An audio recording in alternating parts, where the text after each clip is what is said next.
Hello मित्रों and मित्रानियों, आज की वीडियो में बात करेंगे चाइना की गर्मागर्म 3 भूतनी बहनों की स्टोरी को बताने वाला हूं, जिसमें अनलिमिटेड पेलम पिलाई के साथ तीनों बहनें एक ही लोंडे के साथ पेलम पिलाई करके खुद की फुरंग को शांत करवाती हैं। अब कहानी में खुलेआम ठुकाई होने की वजह से मैं छोटे पप्पू वाले नन्हे मुन्ने बच्चों से विनती करता हूँ कि भाई तुम लोग वीडियो से दूर ही रहना, और बाकी जिनके औजार में दम है वो वीडियो को पूरा देख कर जाना और लाइक और सब्सक्राइब जरूर करके जाना, ताकि आप लोगों को ऐसी कड़क वाली वीडियो मिलती रहे। और अभी तो रुको, क्लाइमैक्स अभी बाकी है। मित्रों, फिल्म का नाम है ये चाइनीज गोस्ट स्टोरी, जो हांगकांग की रोमांटिक कॉमेडी हॉरर फिल्म है। कहानी में 3 भूतनी बहनें होती हैं, लेकिन उन्हें वरदान मिलने की वजह से वो इच्छाधारी भूतनी बन के हद से ज्यादा गर्म लड़कियां बन के इंसानों के बीच रहने लग जाती हैं। उनमें से सबसे बड़ी बहन का नाम पाई सोसो होता है, बीच वाली बहन का नाम हुआ हुआ होता है और सबसे छोटी बहन का नाम फीफी होता है। तीनों बहनें इंसान होने की वजह से प्रकृति का मजा उठाने के लिए अलग अलग घूमने चली जाती हैं। घूमते घूमते फीफी एक होटल में आकर चाय पीने लगती है, लेकिन वहीं पर 2 जवान लौंडे फीफी के गोल गोल गुब्बारे देखकर उसे छेड़ने लगते हैं, तो फीफी दोनों की अच्छी से पिटाई करती है और दोनों लौंडे के अंडे फोड़ देती है। प्यारी समझ गई।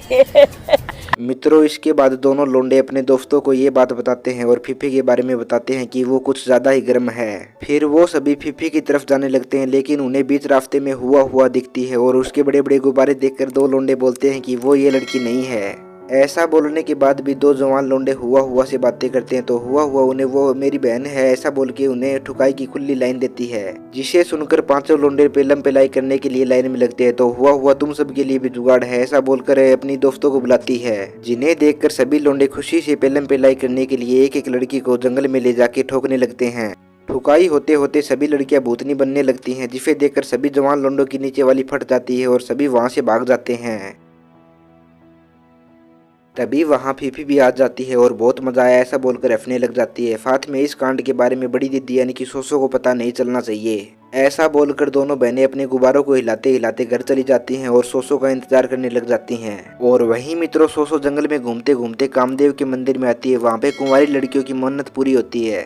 सोसो भी कामदेव के दर्शन करने अंदर चली जाती है, लेकिन वहाँ की मूर्ति को देखकर सोसो की सुरंग में पानी छूट के वो गर्म होने लगती है। साथ में उसे कामदेव की मूर्ति भी दिखने लगती है, तो वो वहां से जाने लगती है। तभी बाहर उसे साधु मिलता है, जो सोसो को पहचान लेता है और सोसो से बात करने लगता है, तो सोसो वहां से चली जाती है। लेकिन सोसो जंगल के रास्ते घर जा रही होती है, लेकिन बीच में साधु से दोबारा रोकता है, तो सोसो साधु से बातें करने लगती है। तो साधु सोसो से बोलता है कि तुम हवस की आग में अंधी हो गई हो और एक डायन को इंसानी रूप में अपनी मनमानी करने का कोई हक नहीं है। अगर तुमने इंसानों के साथ अपनी सुरंग की प्यास बुझवाई तो क़यामत आ जाएगी ऐसा बोल के साधु से जाने के लिए बोलता है।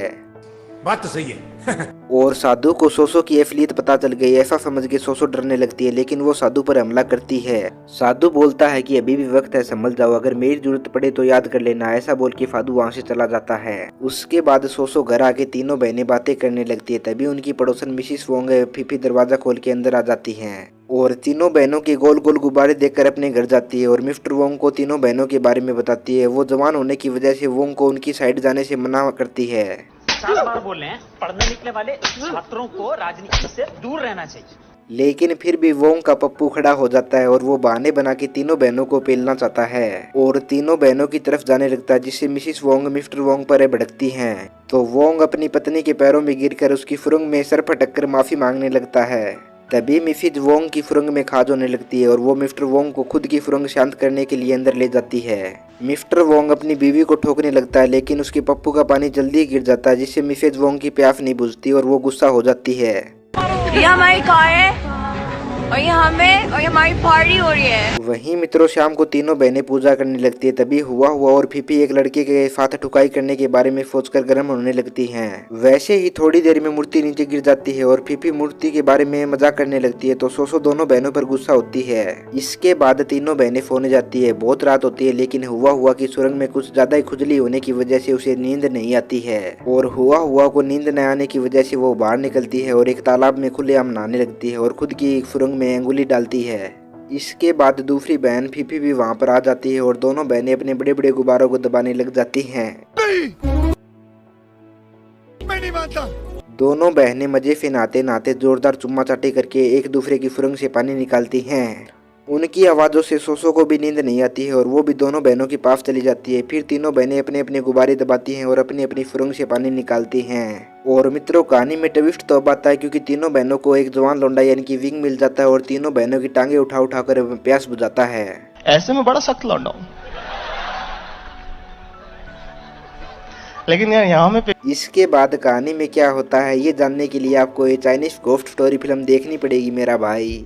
और अब मित्रों मित्रानियों, वीडियो बनाते बनाते मेरा तो पप्पू खड़ा हो गया है। अब मैं तो जा रहा हूँ पप्पू हिलाने और आप भी अपने पप्पू को हिला लें क्योंकि सर्दी बहुत ज़्यादा है। तो फाइनली भाई लोगों, आप लोगों ने अभी तक वीडियो को लाइक और यूट्यूब चैनल को सब्सक्राइब नहीं किया है तो कर लीजिए ताकि आप लोगों को ऐसी मसाला मार कड़क वीडियो मिलती रहे। मारो मुझे, मारो मारो। नहीं, ये मजाक हो रहा है, एक सेकंड यार, मजाक हो रहा है। नहीं